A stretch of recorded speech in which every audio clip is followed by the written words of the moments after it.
അങ്ങനെ രണ്ടാമത്തെ എപ്പിസോഡ് ആര് ബിസിനസ് തുടങ്ങാൻ പാടില്ല, തുടങ്ങേണ്ടവരെ കുറിച്ച് വരും, സമാധാനിക്കൂ, കുറച്ച് സമയം തരും. വളരെ ലഘുവാണ്, വളരെ സിമ്പിളാണ്. ബുദ്ധിജീവികൾ മാറിപ്പോവുക, നമ്മൾ സാധാരണക്കാർക്ക് വേണ്ടവർ മാത്രം കേട്ടാൽ മതി.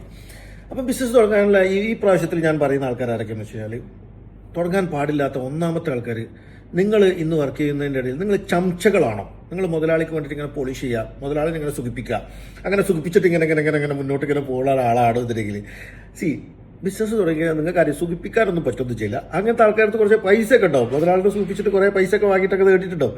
അവർ ബിസിനസ് തുടങ്ങി കഴിഞ്ഞ് കഴിഞ്ഞാൽ വിജയിക്കില്ല. നിങ്ങൾ ആലോചിച്ച് നോക്കിയാൽ മതി. നിങ്ങൾ കുറേ ചംച്ചകൾ തുടങ്ങിയ ബിസിനസിനെ കുറിച്ചിട്ട് ആലോചിച്ചാൽ മതി. അങ്ങനെ ഷോ പോളിഷ് ചെയ്യുന്ന ആൾക്കാർക്ക് തുടങ്ങാൻ പറ്റുന്ന ഒരു സാധനമല്ല ബിസിനസ്. പിന്നെ ഒരു കാര്യം എന്ന് പറയുന്നത്, പിന്നെ ഓഫീസ് പൊളിറ്റിക്സിൽ പ്രാവീണ്യം നേടിയ കുറച്ച് ആൾക്കാരുണ്ടാവും. ഈ ഭയങ്കരമായ രീതിയിൽ അവർ ഓഫീസ് പൊളിറ്റിക്സിൽ അവർക്ക് ഭയങ്കര കഴിവുണ്ടാവും. പക്ഷേ അവർക്ക് ബിസിനസ് ചെയ്ത് കഴിഞ്ഞ് കഴിഞ്ഞാൽ വിജയിക്കാൻ വേണ്ടി പറ്റില്ല. പിന്നെ അവർ പൊളിറ്റിക്സുമായിട്ട് ആ കമ്പനിയിൽ തന്നെ ഇങ്ങനെ നിന്ന് പോണതാണ് നല്ലത്. പൈസ അവരുടെ അടുത്തും ഉണ്ടാവും.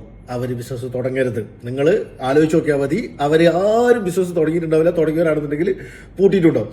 പിന്നത്തെ കാര്യം എന്ന് പറയുന്നത്, നമുക്ക് ബിസിനസ് തുടങ്ങുന്നുണ്ടെങ്കിൽ ക്യാപിറ്റൽ വേണം. ആ ക്യാപിറ്റൽ പല ആൾക്കാരും ഇൻട്രസ്റ്റിന്, പലിശക്ക് നിങ്ങൾ എടുക്കും. ബിസിനസ് തുടങ്ങുമ്പോൾ തന്നെ പലിശക്ക് പൈസ ഒക്കെ എടുക്കും. അങ്ങനെ നിങ്ങൾ ബിസിനസ് ചെയ്യരുത്. ബിസിനസ് തുടങ്ങിയതിന് ശേഷം പലിശ നിങ്ങൾക്ക് പ്രശ്നങ്ങളൊന്നും ഇല്ല എന്നുണ്ടെങ്കിൽ ബിസിനസ് തുടങ്ങിയതിന് ശേഷമൊക്കെ നിങ്ങൾക്ക് വേണമെന്നുണ്ടെങ്കിൽ അതിലേക്കൊക്കെ പോകുന്നത് നിങ്ങളുടെ ഇഷ്ടമാണ്. പക്ഷെ തുടങ്ങുന്നതിന് മുമ്പ് നിങ്ങൾ ക്യാപിറ്റൽ ഒരു കാരണവശാലും പലിശയുമായി ബന്ധമുള്ള അതിലേക്ക് തുടങ്ങരുത്. നിങ്ങൾക്കത് അതിൽ നിന്ന് നിങ്ങൾക്ക് ഒരിക്കലും ഒന്നും രക്ഷ ഉണ്ടാവില്ല.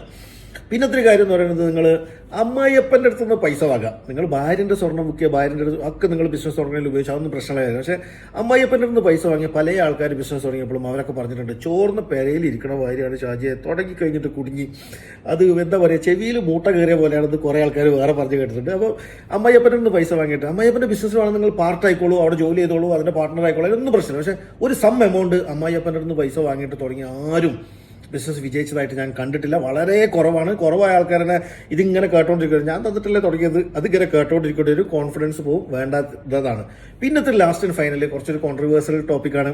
ഭയങ്കര പ്രിറ്റി പ്രിവിലേജ് ഉള്ള ഭയങ്കര ബ്യൂട്ടിഫുൾ ആയിട്ടുള്ള ലേഡീസ് അവർ ബിസിനസ് തുടങ്ങാൻ നിൽക്കുമ്പോൾ ഒരുപാട് ആൾക്കാർ തുടങ്ങിക്കോ, ഞങ്ങളുണ്ട്, അങ്ങനെ എങ്ങനെ എന്നൊക്കെ പറഞ്ഞിട്ട്. ബിസിനസ് ഒരു ഇൻഫിനിറ്റ് ഗെയിമാണ്. അത് കാലാകാലം കൊണ്ടുപോകേണ്ട ഒരു സാധനമാണ്.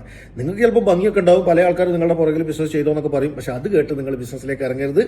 അത് ചിലപ്പം സക്സസ് ആയിക്കൊള്ളണം നിർബന്ധമില്ല. സൗന്ദര്യമല്ല ബിസിനസിന്റെ ക്യാപിറ്റൽ. അത് നിങ്ങൾ മനസ്സിലാക്കുന്നത് നല്ലതാണ്. അടുത്ത ടോപ്പിക്കുമായി വരാം.